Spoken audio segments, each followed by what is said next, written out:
Magandang araw mga bata. Ako si Ginoong Raymart, ang inyong guro sa Araling Panlipunan 6. Ngayong araw, ating tatalakayin ang kahalagahan ng pagkakaroon ng soberanya sa pagpapanatili ng kalayaan ng bansa.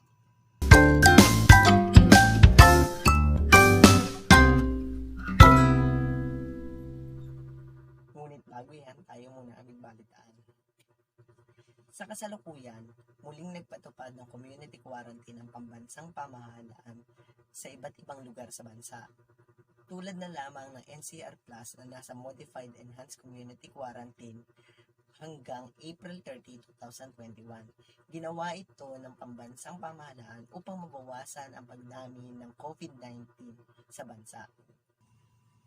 Magbalik-aral tayo. Kunin ninyo ang inyong self-learning module at sabayan ang pagsagot sa mga tanong.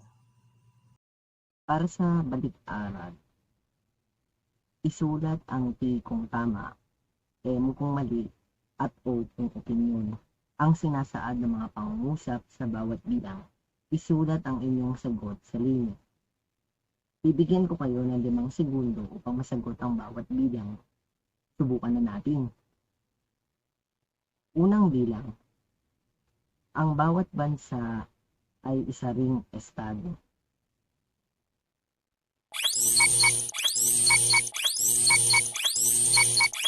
Kung ang sagot nyo ay O opinyon, tama ka.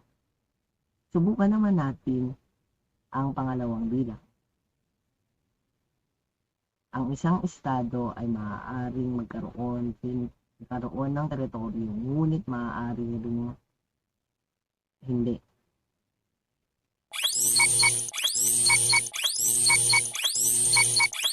Kung sagot mo ay N, mali, tama ka muli. Subukan naman natin ang ikatlong bilang. Soberanya ang nagbibigay pahintulot sa isang estado na pasunurin ng mga mamamayan.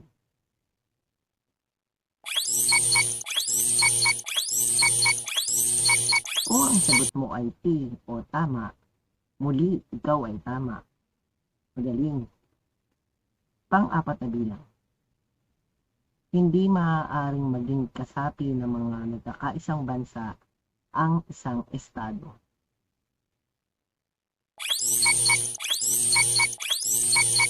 Kung ang sagot mo ay M, mali, muli ikaw ay tama. At pang-5 at huling bilang, ang populasyon ang pinakamahalagang elemento sa isang estado.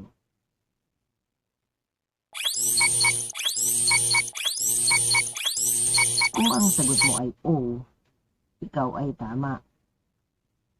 Kung nakuha mo ang 5 tamang sagot, ikaw ay napakahusay.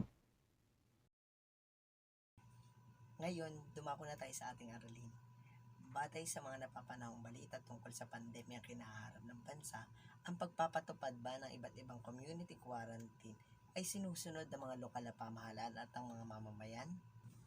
Tama, sinusunod ito dahil ang Pilipinas ay may pamahalaang may soberanya at may kakayahang mag-utos at pasunurin ng mamamayan nito na kanyang nasasakupan sa espesipikong teritoryo. Sa ating kasaysayan, hindi birong pagsubok at pasakit ng ating mga ninuno at mga bayani upang makamit ang kalayaan ng bansa. At hindi naman sila nabigo dahil noong July 4, 1946 ay pinagkaloob ng Estados Unidos ang ganap na kalayaan. Ang elemento ng estado ay ang mga sumusunod: mamamayan, teritoryo, pamahalaan at soberanya. Paano natin masasabi kung ang isang bansa ay isang ganap na estado? Dapat ito ay kumpleto ng elemento o sangkap upang masabing ito ay estado. Subukan nating i-konekta sa pagluluto ng adobo. Kapag kulang ba ng toyo o ng suka, masasabi mo bang ang luto ay adobo? Dumakot naman tayo sa talakayan. Ang soberanya ay sukdulan o pinakamataas na kapangyarihan ng estado o bansang nag-utos at pasunurin ng mga tao. Sumasakalaw ang pagkilos nito sa lahat ng pangyayari sa bansa. Ano ang soberanya? Halimbawa na lang nito yung mga pinatutupad nating batas, mga polisiya, na dapat sundin ng mga mamamayan, lalong-lalo na sa panahon ngayon na meron tayong pandemyang kinaharap, upang lahat ng tao o mamamayan na naninirahan sa ating bansa ay maging safe at ligtas, lalong-lalo na sa coronavirus. Sunod, ano naman ang estado? Ang estado ay binubuo ng lipon ng mga mamamayan na naninirahan sa takdang teritoryo. May pamahala ang nagtataglay ng otoridad na kinikilala ng karamihan ng mamamayan nito. May kapangyarihang magpatupad ng sariling nitong mga batas at nagtatamasa ng kalayaan. Kung titignan natin, meron tayong apat na sangkap na estado, di ba? Mamamayan, teritoryo, pamahalaan at soberanya. May mamamayan ka na kung saan sila ang mamamahala at maaaring umupo sa pamahalaan, at dapat ang mamamayan ay meron silang titirahan, kaya sila dapat ay merong teritoryo na pangangalagaan ng mga tao, at magpapatupad ng mga batas ay ang pamahalaan. Di ba? Ang pamahalaan naman ay gumagawa ng batas na dapat hindi sila sinasaklawan ng ibang bansa. Doon natin masatamasa yung kalayaan. Meron na tayong sariling identidad. May pagkakaiba na tayo sa iba, at hindi na tayo pinapakailaman ng mga dayuhan tulad ng mga nanakop sa atin ng mga nakaraan nating aralin, ng mga Espanyol, Hapon, at Amerikano. Merong tinatawag na, katulad kanina, 4 na elemento ng estado. Dapat ito ay may mamamayan, teritoryo, pamahalaan at soberanya. Dumako muna tayo sa soberanya. Ano ba ang katangian ng isang soberanya? Ang katangian ng soberanya ay maaaring palagian o permanente, may otoridad, komprehensibo, di maisasalin at absolute at walang taning sa panahon ang kapangyarihan. Pag sinabing hindi naisasalin, ito yung hindi ito na ililipat sa ibang bansa. So, sa atin lang ito. Meron tayong tinatawag na 2 aspeto ng soberanya. Ito ay ang soberanyang panlabas o soberanyang panloob. Ano ba ang panloob na soberanya? Ang panloob na soberanya ay tumutukoy sa kapangyarihan ng estado na magpasunod ng mga taong naninirahan sa teritoryong nasasakupan nito. Di ba, kung titignan natin, dito sa ating bansa, meron siyang mga batas, patakaran na sinusunod ng bawat tao. Hindi pwedeng naninirahan ka sa bansa na hindi mo ito susundin, dahil ikaw ay mamamayan at dapat kinikilala mo ito bilang isang mamamayan ng isang bansa. Halimbawa naman, paano po sir kung ito ay mga dayuhan na hindi na dito lamang pumupunta sa atin? Kailangan din lang sundin ng ating mga patakaran, programa, lalong-lalo na mga batas na pinag-iiral dito, dahil yun ang tinatakda ng pamahalaan. Sunod, ano naman yung soberanyang panlabas? Ang panlabas ng soberanya ay tumutukoy sa kalayaan ng estadong itaguyod ang lahat ng gawain at naisin ng bansa nang hindi pinapakialaman ng ibang bansa.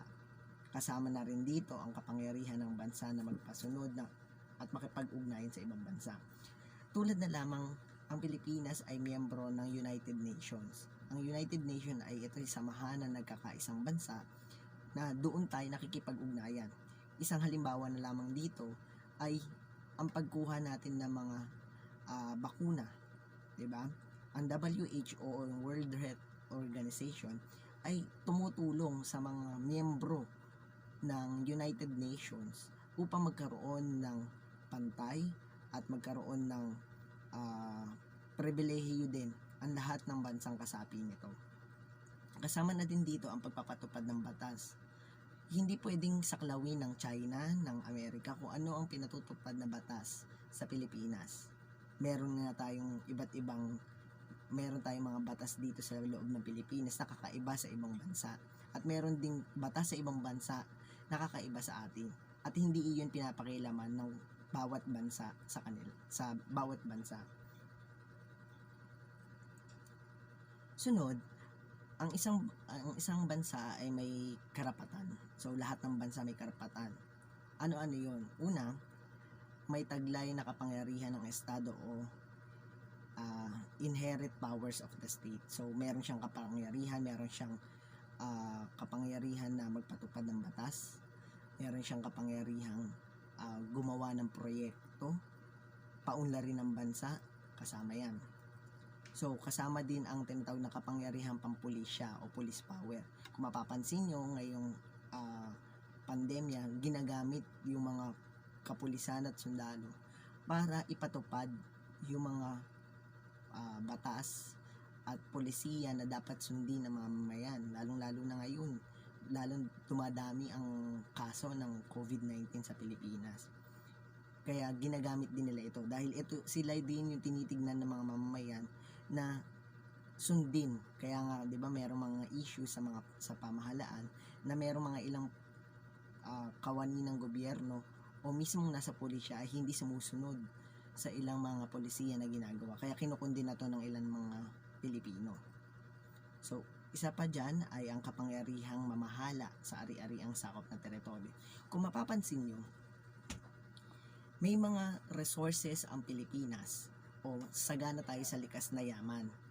Ito ay pamahalaan natin yung ating teritoryo kung saan tayo kukuha ng mga supply, lalong-lalo na yung mga kulang na likas na yaman o produkto sa atin.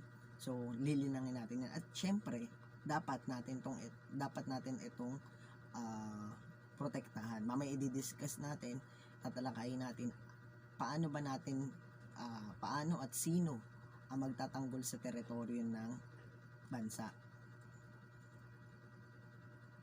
Sumunod ay ang kapangyarihang magbuwis. Kung mapapansin ninyo, mayroong mga iba't ibang uri ng patak ng batas na nagbabawas ng income tax sa mga minimum wage earner. 'Di ba? Meron din namang ngayon na nasa balita, 'di ba?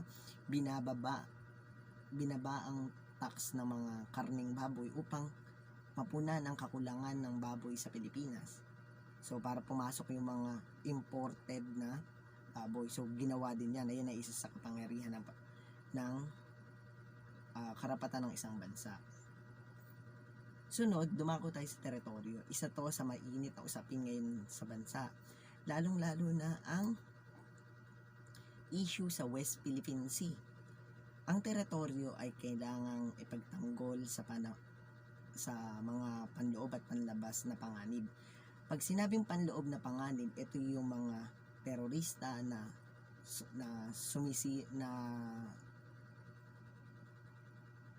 mga terorista na nanggugulo o nagbibigay ng nag-aalis ng katahimikan.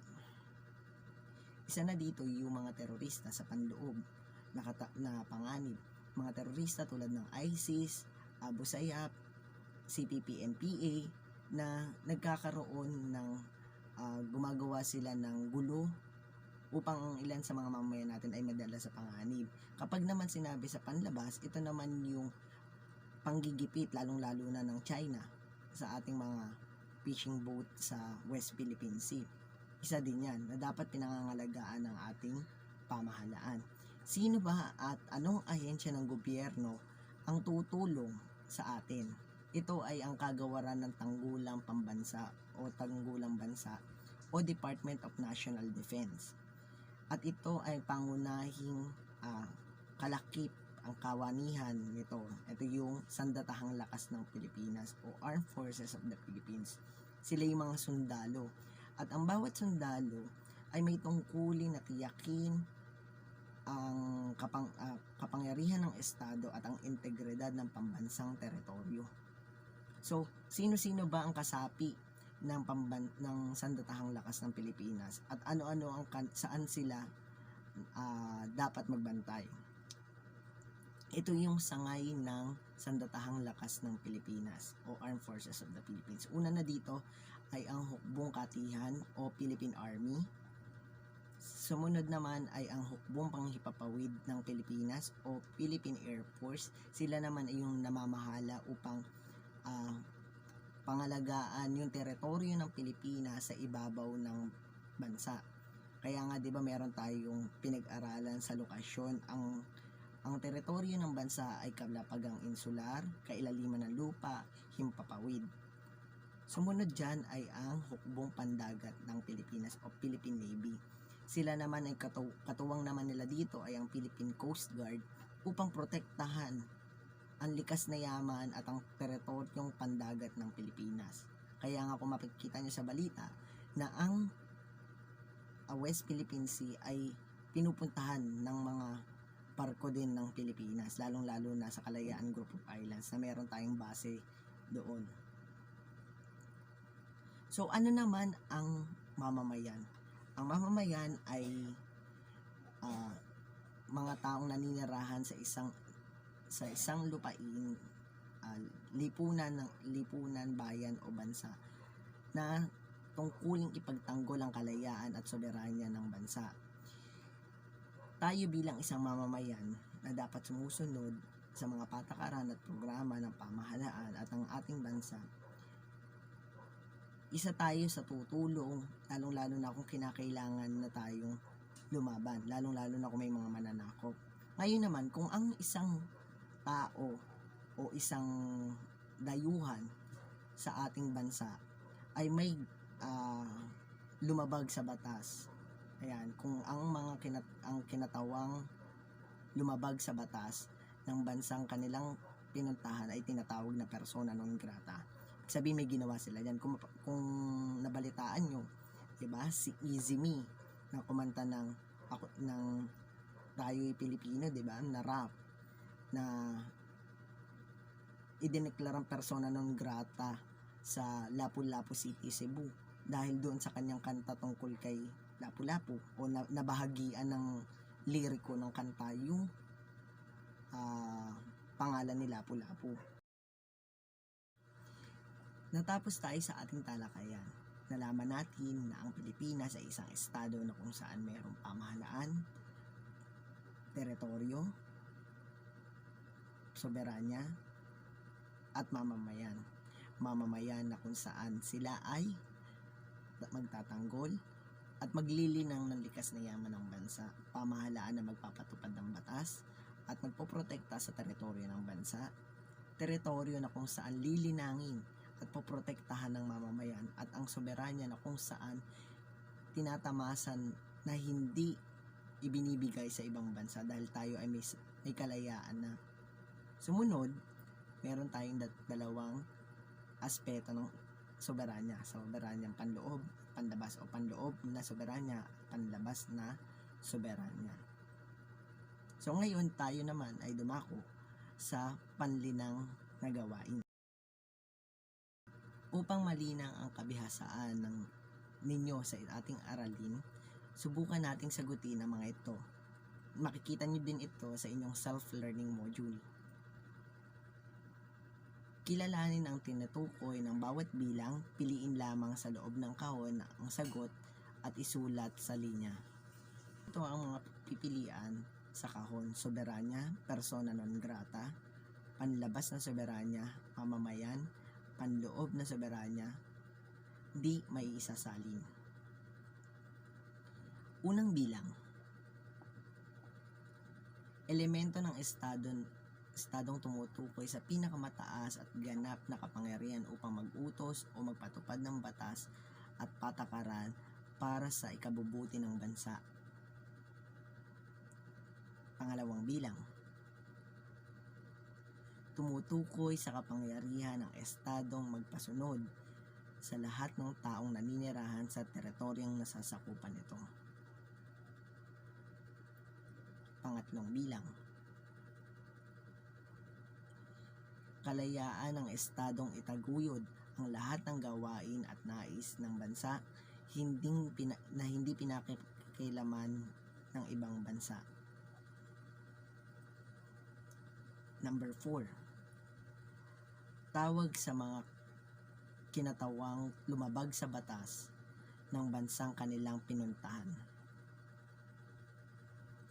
At ikalimang bilang, kapangyarihan ng estadong pansarili lamang at hindi maaaring ilipat sa ibang bansa. Halina't alamin natin ang mga kasagutan sa bawat bilang. Ang sagot sa unang bilang ay soberanya. Lagyan ng check ang inyong papel. Panloob na soberanya. Panlabas na soberanya, number 3. Number 4, persona non grata. At number 5, di maisasalin. Kung nakuha nyo ang 5 tamang sagot, magaling at inyo'y naiintindihan na ang ating aralin. Para sa paglalapat ng aralin, bilang isang mag-aaral, paano mo pahahalagahan ang soberanyang tinatamasa ng ating bansa? Magaling. Maging masunurin bilang isang mamamayan sa pagsunod sa mga patakaran at programang pinatutupad ng pamahalaan at ipagtanggol ang soberanya at kalayaan ng bansa, maging ang ating teritoryo kung kinakailangan. Para sa paglalahad, ano ang kahalagahan ng pagkakaroon ng soberanya sa pagpapanatili ng kalayaan ng isang bansa? Ang kahalagahan ng soberanya sa pagpapanatili ng kalayaan ng isang bansa ay pagsunod sa alituntunin nito ng bawat mamamayan at ipagtanggol kung kinakailangan para sa kalayaan ng bansa. Ngayon naman, para masukat natin kung gaano nyo natutunan ng ating aralin, sagutan nyo ang nasa self-learning module na tayahin, bilugan ang letra ng tamang sagot mula sa module, at kung kayo naman ay may Kahoot app, doon nyo naman ito sasagutan. Tignan nga natin. Nawa ay may natutunan kayo sa ating aralin. Maraming salamat sa inyong pakikinig. Paalam!